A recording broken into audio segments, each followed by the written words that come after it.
Saniflo est le leader mondial dans la conception et la fabrication de systèmes de toilettes avec macérateur ou broyeur. Nous offrons également les meilleurs systèmes de pompes à eau grise sur le marché. Depuis sa fondation en France en 1958, notre entreprise s'est développée au point de devenir une société d'envergure mondiale et elle a vendu plus de 7 millions d'unités à ce jour. Nous sommes fiers de la qualité de nos produits. Ils ont prouvé qu'ils étaient extrêmement fiables et qu'ils convenaient à une multitude d'applications, aussi bien dans les édifices les plus prestigieux au monde que dans les maisons et autres habitations résidentielles. Saniflo offre une gamme complète de solutions de plomberie novatrices qui, grâce à sa technologie de plomberie au-dessus du sol, élimine le besoin de casser du béton ou le plancher. Saniflo offre plusieurs solutions destinées à des utilisations résidentielles et commerciales, y compris les suivantes. Système avec macérateur autonome externe, système externe monobloc, pompe de drainage et pompe à condensat.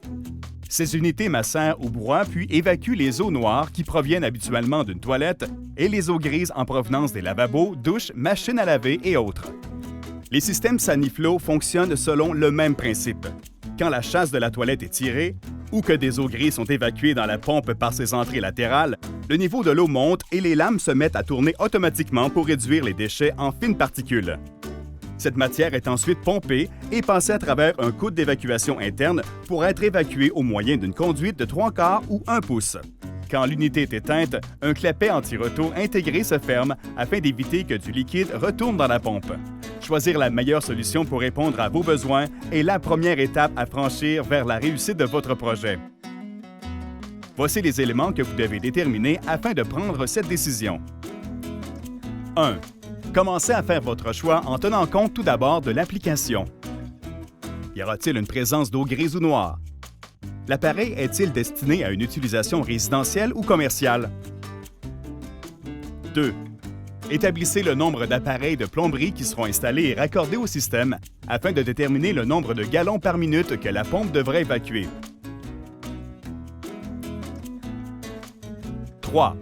Calculez la hauteur manométrique dont la pompe a besoin en ajoutant l'écoulement vertical et les pertes par frottement dans la conduite d'évacuation, en tenant compte à la fois des clapets et des coudes. 4. Utilisez la courbe de rendement indiquée dans le manuel ou le catalogue professionnel de Saniflo pour vérifier si la pompe choisie satisfait aux exigences requises. Voici un exemple. Si vous souhaitez installer une salle de bain complète pour une utilisation commerciale avec une toilette, une douche et 2 lavabos, le débit estimé sera à 12 gallons par minute. Votre unité devra pomper jusqu'à 20 pieds verticalement et 10 pieds horizontalement au moyen d'une conduite de 3/4 de pouce sans la force de la gravité. Cela signifie que la hauteur manométrique estimée est de 23 pieds. Nous savons maintenant que pour cette application, le système aurait besoin d'une pompe d'une capacité d'au moins 12 gallons par minute à une hauteur manométrique de 23 pieds. La courbe de rendement montre qu'à 23 pieds, la pompe évacuera 20 gallons par minute, ce qui répond aux exigences. Le Sanibest Pro et le Sanigrind Pro sont des systèmes parfaits pour cette application. Une fois que vous avez trouvé la bonne solution pour votre projet, rappelez-vous les 10 règles d'or de Saniflo durant l'installation. Règle numéro 1. Toute la tuyauterie d'évacuation doit être en cuivre, PVC ou en CPVC et être capable de supporter la pression à la sortie de la pompe. Un robinet à billes devrait être installé pour permettre d'isoler facilement le système aux fins d'entretien et les tuyaux doivent être soutenus sur toute la longueur de la conduite d'évacuation. Règle numéro 2. La première conduite horizontale ne devrait pas excéder 24 pouces avant la conduite ascendante.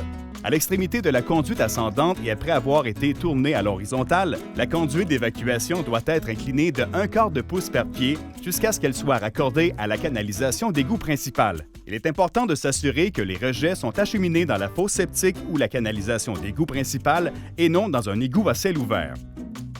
Règle numéro 3. Les courbes doivent être douces et avoir un rayon long. Elles ne doivent pas former des coudes serrés. Utilisez des coudes à longue courbe à 90 degrés ou 2 coudes à 45 degrés à la suite l'un de l'autre. Règle numéro 4. Si vous avez plusieurs systèmes, chaque conduit d'évacuation doit être accordé individuellement à la canalisation d'égout principale ou être accordé par le dessus au moyen d'un raccord en Y pour prévenir les refoulements. Règle numéro 5. Une douche et ou une baignoire doivent être surélevées du sol d'au moins 6 pouces pour les systèmes avec macérateur et les pompes de drainage et de 8 pouces pour les systèmes avec broyeur. Le tuyau d'évacuation raccordé à la pompe doit suivre une pente descendante d'au moins 1/4 de pouce par pied.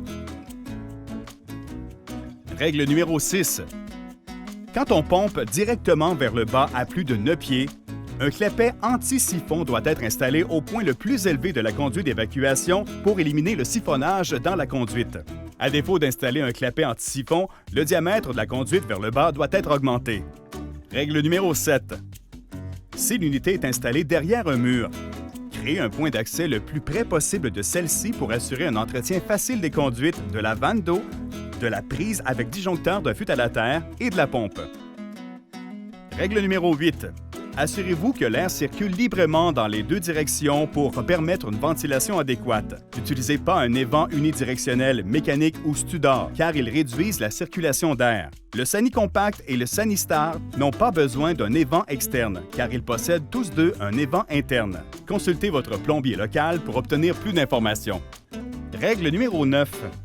Isolez les conduites si elles sont exposées au gel et videz les unités pour éviter les dommages causés par le froid extrême ou le gel, particulièrement en hiver. Un antigel pour plomberie peut aussi être utilisé pour aider à isoler l'unité durant les mois les plus froids. Règle numéro 10.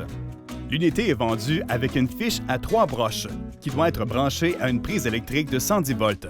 Pour des raisons de sécurité, nous recommandons l'utilisation d'une prise avec disjoncteur de fût à la terre. Notez que le Sani Cubic 2 est le seul de nos systèmes qui nécessite une alimentation électrique de 220 à 240 volts. Installez une salle de bain, une cuisine ou une salle de lavage là où vous en avez besoin grâce à ces conseils simples.